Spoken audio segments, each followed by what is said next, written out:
আসসালামু আলাইকুম my YouTube family. দেশ বা দেশের বাইরে যে যেখানে আছেন সকলকে আমার সালাম। সকলে সুস্থ থাকুন, ভালো থাকুন আর নেক পথে চলুন, এই দোয়াই করি আল্লাহ পাকের কাছে। আর আপনারাও আমাদের জন্য দোয়া করবেন, আমরা যেন সুস্থ সবল থাকতে পারি আর নেক পথে চলতে পারি। আজকে নিয়ে এসেছি একেবারে নরম তুলতুলে বিফ কাবাব।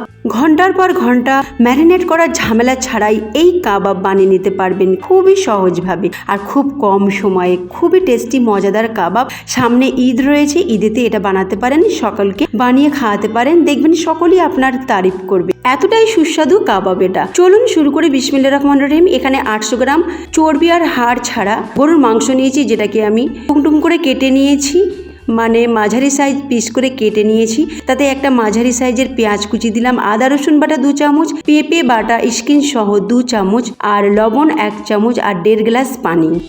পেঁপেটা অবশ্যই দেবেন, কারণ পেঁপে বাটা দিলে মাংস খুব তাড়াতাড়ি নরম হয়। আর স্কিন সহ পেঁপেটাকে বেটে নেবেন। এবার প্রেসার কুকারে এটাকে আমি সিটি দিয়ে দেবো 6 থেকে 7টা জোর আঁচে। তারপরে এটাকে আপনি ঠান্ডা হতে দেবো। যখন এটা পুরোপুরি ঠান্ডা হয়ে যাবে তখন প্রেসার কুকারের ঢাকনাটা খুলবো।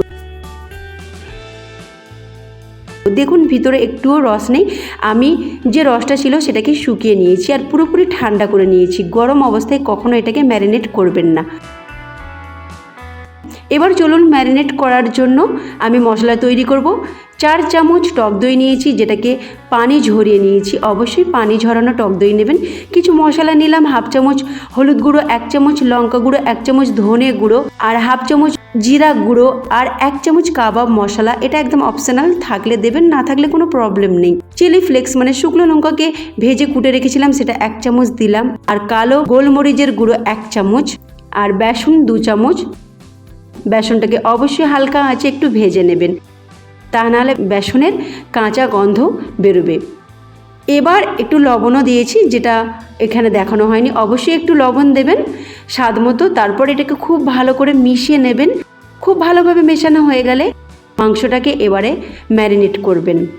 মশলার সাথে হালকা হাতে ভালোভাবে এটাকে ম্যারিনেট করবেন। যেহেতু মাংসটাই সিদ্ধ করা, তাই খুব চেপে চেপে ম্যারিনেটটা করবেন না, হালকা হাতে করবেন। তারপরে এটাকে 10 মিনিট ডিপ ফ্রিজে রেখে দেবেন। তাতে কি হবে, মশলাটা খুব ভালোভাবে সেট হবে মাংসের সাথে। বেশিক্ষণ ম্যারিনেট করে রাখার কোনো ঝামেলাই নেই, ঝট করে এই কাবাবটা বানানো যায়। 10 মিনিট এটা রাখার পর আমি এটাকে বার করে নেব। আর টুথপিক নিয়েছি, টুথপিকে গিঁথে নেব। এখানে আমি টুথপিকে যখন মাংসগুলোকে গিঁথে নিয়েছিলাম তখন কিন্তু ভিডিওটি আমার অফ হয়ে গেছে, তো সেটা দেখানো হয়নি, খুবই দুঃখিত। তো এরকম টুথপিক থাকলে আপনারা গেঁথে নেবেন, তা না হলে আপনারা একটা একটা করে কাবাবের টুকরো কড়াতে দিয়ে ভেজে নিতে পারেন। তারপরে কড়াই সাদা তেল দিয়েছি, তেলটা গরম হতেই মাঝারি আঁচে কাবাবটাকে ভেজেছি। জোর আঁচ একদম করবেন না বা হালকা আঁচও করবেন না, মাঝারি আঁচে কাবাবটাকে ভাজবেন আর উল্টে পাল্টে এইভাবে ভেজে তুলে নেবেন। কাবাবটা দেওয়ার সময় ভিডিওটি বন্ধ ছিল, তার জন্য আমি খুবই দুঃখিত, আপনাদের দেখানো হয়নি। তো দেখুন কাবাব আমার 3টে ভাজা হয়ে গেছে। 800 গ্রাম মাংস নিয়েছি, 6টা কাবাব এখানে তৈরি হয়েছে। কাবাব পুরোপুরি রেডি। এবার আমি সবগুলো প্লেটে তুলে নেব।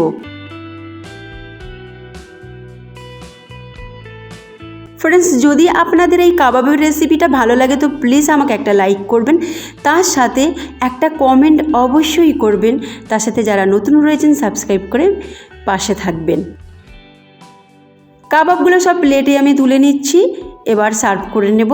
আপনারা এটা পরোটার সাথে খেতে পারেন, চালের আটা রুটির সাথেও খেতে পারেন, বা লেবু পেঁয়াজ লঙ্কা দিয়েও খেতে পারেন। খেতে কিন্তু খুবই মজাদার। অবশ্যই এই কোরবানির ঈদে এটা ট্রাই করবেন আর কমেন্টে জানাবেন কেমন আপনাদের লেগেছে। আজকে এই মতো রইল, আল্লাহ হাফিজ।